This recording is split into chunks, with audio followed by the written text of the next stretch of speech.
नमस्कार दोस्तों, आपका स्वागत है जियो लाइव स्टडी स्ट्रीम चैनल पर। तो दोस्तों, आज हम करेंगे एनडीआरआई के बारे में, नेशनल डेयरी रिसर्च इंस्टीट्यूट, और हरियाणा में पशुधन है उसके बारे में करेंगे। तो देखिए, जो करनाल में जो भारत की जो प्रमुख डेयरी अनुसंधान संस्थान है NDRI, national dairy research institute, उसको 1989 में डीम्ड यूनिवर्सिटी का दर्जा दिया गया था। ठीक है, याद रखिएगा ये। और जो 1923 में इसकी स्थापना बेंगलुरु में हुई थी। ठीक है, 1923 में। और 1936 में इसका नाम इंपीरियल डेयरी संस्थान रखा गया था। अगला है 1947 में आज़ादी के बाद यह डेयरी राष्ट्रीय डेयरी अनुसंधान संस्थान के रूप में जाना जाने लगा। और 1955 में इसको स्थानांतरित किया गया और बेंगलुरु से इसे करनाल, हरियाणा के करनाल में लाया गया। ठीक है, याद रखिएगा ये भी। 1970 में अनुसंधान संस्थान के क्षेत्र में प्रबंधन कार्य में अधिक से अधिक परिचालन स्वायत्तता प्रदान करने के लिए एनडीआरआई को भारतीय कृषि अनुसंधान संस्थान परिषद के अंतर्गत लाया गया। ठीक है। और 1989 में इसे डीम्ड यूनिवर्सिटी का दर्जा दिया गया था। 1990 में इसने आईवीएफ तकनीक से भैंस के कटड़े को जन्म दिया। ठीक है, जो बहुत ही मील का पत्थर साबित हुआ इनके लिए। दुनिया का पहला वो था कटड़ा जो आईवीएफ तकनीक से पैदा हुआ था। ठीक है, लेकिन आईवीएफ क्या होता है? इन विट्रो फर्टिलाइजेशन, इसकी ये फुल फॉर्म होती है। अगला है समरूपा, ये एक भी भैंस का कटड़ा है।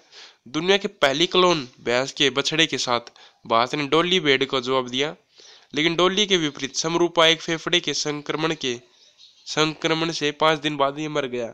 ठीक है, भैंस का कटड़ा था, ये क्लोन से पैदा हुआ था, लेकिन 5 दिन बाद ये मर गया। अब करते हैं हरियाणा में जो पशुधन है उनके बारे में करते हैं। देखिए, 2012 में पशु की जनगणना हुई थी। उससे ये पता चला था कि हमारे जो पशुधन है हरियाणा में वो 88.10 लाख है, जिसमें गायों की संख्या कितनी है? 18.8 लाख है। और भैंसों की संख्या कितनी है? 60.85 लाख है। और इसमें भेड़ों की संख्या है 3.62 लाख है। और जो बकरियों की संख्या वो है 3.69 लाख है। अब देखिए, सबसे ज़्यादा और सबसे कम भैंस और गाय कहाँ पे हैं, ये करते हैं हम। ये पेपर के हिसाब से बहुत ही इम्पोर्टेंट है। जो सबसे ज़्यादा भैंस हैं वे जींद में हैं, और मुर्रा नस्ल की भैंसें भी जींद में हैं। मुर्रा नस्ल की भैंसें दूध ज़्यादा देती हैं, इसी कारण जींद को दुग्ध नगरी भी कहते हैं, याद रखिएगा ये भी। सबसे कम भैंसों वाला जिला कौन सा है? तो ये है पंचकुला है। ठीक है, पंचकुला है।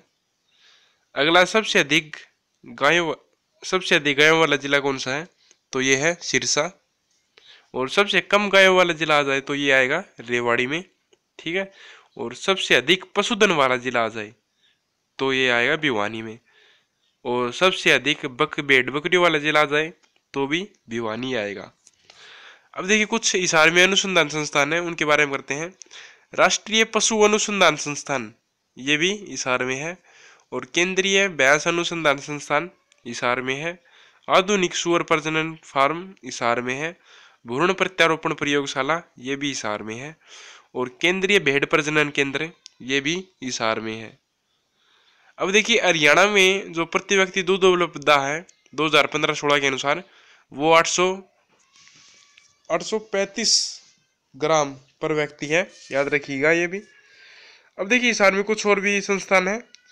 पशु चिकित्सा प्रशिक्षण केंद्र, ये भी हिसार में ही है। चारा बीज फार्म, ये भी हिसार में ही है। राजकीय पशु संपदा फार्म भी हिसार में है। अब देखिए, एक पंचकुला में है पालतू पशु चिकित्सा केंद्र व प्रशिक्षण चिकित्सालय, ये पंचकुला में है। ठीक है, याद रखिएगा ये। तो आज के लिए इतना ही टॉपिक है। अगला टॉपिक फिर से लेके आऊंगा, तब तक के लिए धन्यवाद।